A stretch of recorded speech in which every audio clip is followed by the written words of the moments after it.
नमस्कार। Standard 7 chapter number 9 rational numbers exercise 9.2 for that we learn about LCM. Exercise 9.2 शुरू करने से पहले हम एलसीएम क्या है, एलसीएम किस तरह से निकालते हैं वो देखेंगे और उसके पहले प्राइम नंबर क्या है वो देखेंगे। तो फ्रेंड्स आपको पता है प्राइम नंबर्स क्या है, हम थोड़ा सा रिवाइज कर लेते हैं।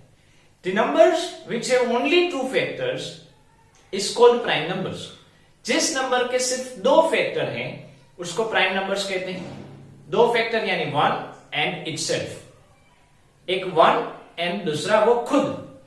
वैसे उसके दो ही फैक्टर हो तो उसको प्राइम नंबर्स कहते हैं। अब ये प्राइम नंबर्स लिखने की, फाइंड आउट करने की एक मेथड देखते हैं। 1 से लेकर 50 तक के हम अभी देख रहे हैं। मान लो कि हमको शुरुआत के पता है 2, 3 ये प्राइम है। ओके, हम आगे लिखें तो 5, 7, 11, 13, 17, 19, 23, 29, 31, 37, 43 इस तरह से आते हैं। लेकिन ये याद नहीं रखना है। हम क्या करते हैं, एक थोड़ी सी एक ट्रिक का यूज करते हैं। वो ट्रिक क्या है? तो पहले दो प्राइम कौन कौन है? 2 एंड 3। 2 3 आर 6। हमारा रेफरेंस हो गया 6। अभी फ्रेंड्स 6 का टेबल लिखो। 6, 12, 18, 24, 30, 36, 42, 48 इस तरह से आगे बढ़ेंगे। अभी ये जो हमने 6 का टेबल लिखा है उसके आगे पीछे के नंबर, मतलब प्रीसीडिंग और सक्सेडिंग नंबर कौन कौन से वो देखते हैं। प्रीसीडिंग नंबर 5, सक्सेडिंग 7, 11, 13, 17, 19, 23, 25, 29, 31, 35, 37, 41, 43, 47, 49 इस तरह से आए। अभी जो नंबर 5 के टेबल में, 7 के टेबल में आते हैं उसको उड़ा दो। 5 के टेबल का क्या है, यूनिट में 5 हो तो 5 के टेबल में आता है, मतलब ये एक उठ जाएगा, यहां से एक उठ जाएगा। 7 7 49, मतलब ये नंबर कट हो जाएगी, ये कॉम्पोजिट नंबर हो जाएंगे। ये हमारा 6 है, वो तो रेफरेंस है। अगर 6 से वो कॉम्पोजिट है तो उसका जो टेबल है वो कॉम्पोजिट ही होगा, मतलब ये सारे नंबर कॉम्पोजिट होंगे। इसके अलावा जो नंबर्स हैं वो सारे प्राइम नंबर्स हैं फ्रेंड्स। 2, 3, 5, 7, 11, 13, 17, 19, 23, 29, 31, 30, 37, 41, 43, 47 ये सारे प्राइम नंबर्स हैं। मतलब प्राइम नंबर्स क्या है, 6 का जो टेबल है, 6 के जो मल्टीपल्स हैं उसके आसपास कहीं पे है।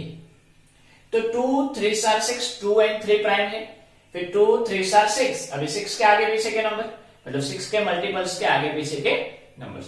अगर आप ये सिंपल से थोड़े 23 तक याद रख लोगे तो आपको एलसीएम फाइंड आउट करने में एकदम इजी रहेगा। तो हम शुरुआत करते हैं कि एलसीएम किस तरह से फाइंड आउट करते हैं विथ ऑब्जर्वेशन ट्रिक्स। स्टार्ट करते हैं। 3/5 प्लस 4/7। फ्रेंड्स यहां पे डिनोमिनेटर अगर अलग अलग हो तो वो अनलाइक फ्रैक्शन है। अनलाइक फ्रैक्शन हो तो उसमें हमको एलसीएम लेना पड़ता है। एलसीएम लेंगे तो हमारी जो मेथड है उस मेथड से हम जा सकते हैं, लेकिन शुरुआत हम थोड़े से ऑब्जर्वेशन से करेंगे। पहले डिनोमिनेटर को सिंपल ऑब्जर्व करो कि कौन सा नंबर दिया गया है। यहां पे आप देखोगे तो 5 एंड 7 है। अभी सोचो कि क्या 5 है वो प्राइम है? यस। क्या 7 है वो प्राइम है? यस। अगर दोनों नंबर्स प्राइम हो, बीच में कोई भी साइन हो, प्लस हो या माइनस हो, प्लस हो या माइनस, मल्टीप्लाई डिवीजन की बात नहीं हो रही है, प्लस हो या माइनस हो, अगर दोनों प्राइम नंबर है तो उसका मल्टीप्लीकेशन ही उसका एलसीएम है। अगर डिनोमिनेटर प्राइम हो तो उसका मल्टीप्लीकेशन उसका एलसीएम है। तो यहां पे आप देखोगे तो 5 एंड 7 दोनों प्राइम है, तो 5 7 आर 35, वो उसका एलसीएम होगा। सिंपल। अभी ऊपर क्या है 3 प्लस 4, 5 के टेबल में 35 कब आते हैं 7, तो इसको 7 के साथ मल्टीप्लाई करो। 7 के टेबल में 35 कब आते हैं 5, तो इसको 5 के साथ मल्टीप्लाई करो। 3 7 are 21 plus 4 5 are 20 upon 35, 41 upon 35। एक और सम करते हैं, समझ लो 2 अपॉन 11 माइनस 14 अपॉन 5, कुछ इस तरह से देखिए। तो शुरुआत करो कि ऑब्जर्वेशन करो कि 11 एंड 5 डिनोमिनेटर आपको चेक करना है, न्यूमरेटर को टच नहीं करना है। डिनोमिनेटर चेक करो, क्या डिनोमिनेटर सेम है? नहीं है। डिनोमिनेटर सेम नहीं है मतलब वो अनलाइक फ्रैक्शन है, मतलब उसका एलसीएम आपको निकालना है।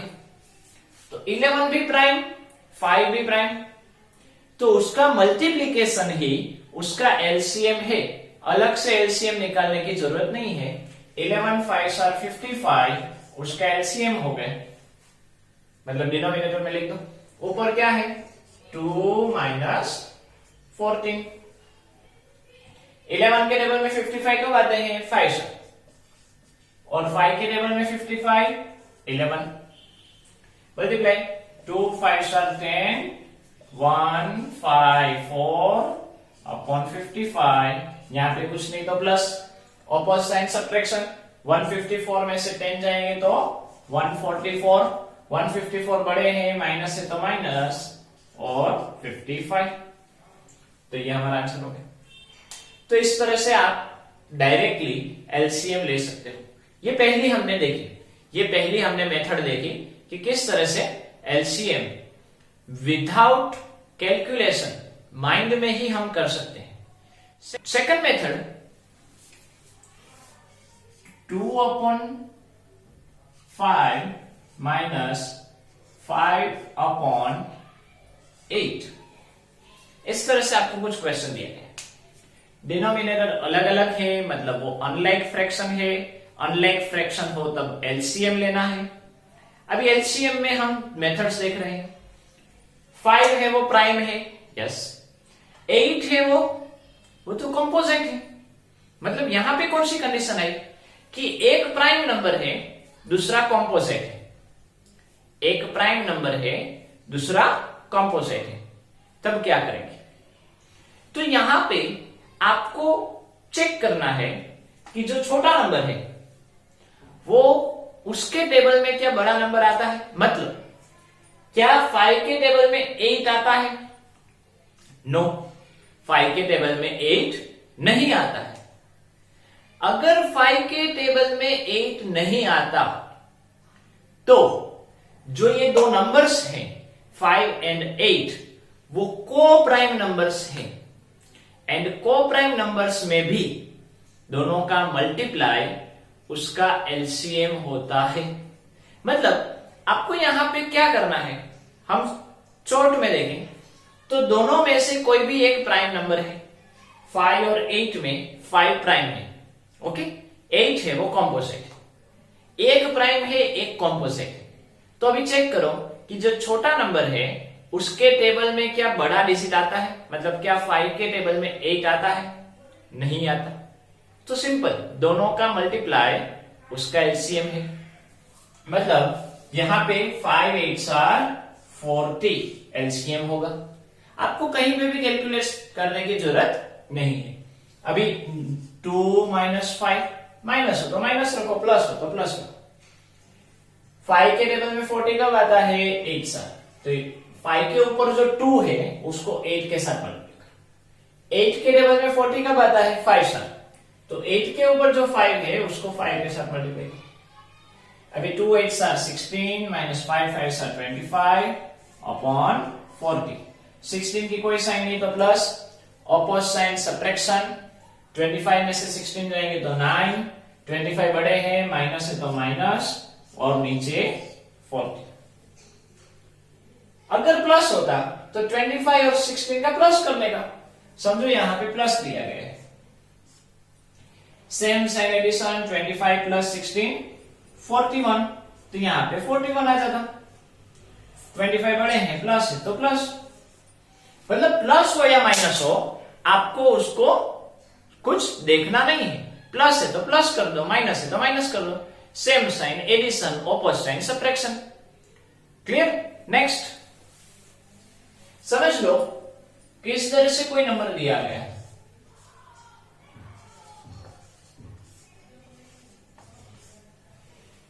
डिनोमिनेटर में है 3 एंड 15। 3 है वो प्राइम है, 15 है वो कॉम्पोजिट है। तो यहां पे एक प्राइम है, एक कॉम्पोजिट है। तो पहले देखो कि क्या जो छोटा नंबर है उसके टेबल में बड़ा नंबर आता है, मतलब कि क्या 3 के टेबल में 15 आता है? यस, 3 के टेबल में 15 आता है, तो 15 उसका एलसीएम। सिंपल, अगर 3 के टेबल में 15 आता है तो 15 उसका एलसीएम कहलाएगा, बड़ा नंबर उसका एलसीएम कहलाएगा। तो 15 उसका एलसीएम हो गया। अभी जैसे हम करते थे वैसे ही 5 माइनस 11, 5 के 5, माइनस है तो माइनस, 11 है तो 11। अभी देखो 3 के टेबल में 15 कब आते हैं? 5 साल, तो इसको 5 के साथ मल्टीप्लाई किए। 15 के टेबल में 15 कब आते हैं? 1 साल, तो इसको 1 के साथ मल्टीप्लाई किए। 5 5 साल 25, माइनस 11 1 साल 11 अपॉन 15, 14 अपॉन 15, ये हमारा आंसर हुआ। तो आपको यहां पे मेथड है उसको समझनी है। अगर दोनों प्राइम है तो डायरेक्टली उसका मल्टीप्लाई ही उसका आंसर आएगा। एक प्राइम है, एक कॉम्पोजिट है, तो चेक करो कि क्या छोटा नंबर बड़े में आता है। अगर ना आता हो तो उसका मल्टीप्लाई उसका एलसीएम है, अगर आता है तो बड़ा नंबर उसका एलसीएम है। इसके अलावा जो कुछ भी होगा उसमें कंपलसरी आपको जो मेथड है एलसीएम फाइंड आउट करने की वो करनी है। लेकिन हमारे जो सम है वो कुछ इसी ट्रिक के साथ दिए जाते हैं। ओके, तो अभी हम एक्सरसाइज 9.2 की शुरुआत करते हैं। इसमें याद रखते हैं। नमस्कार।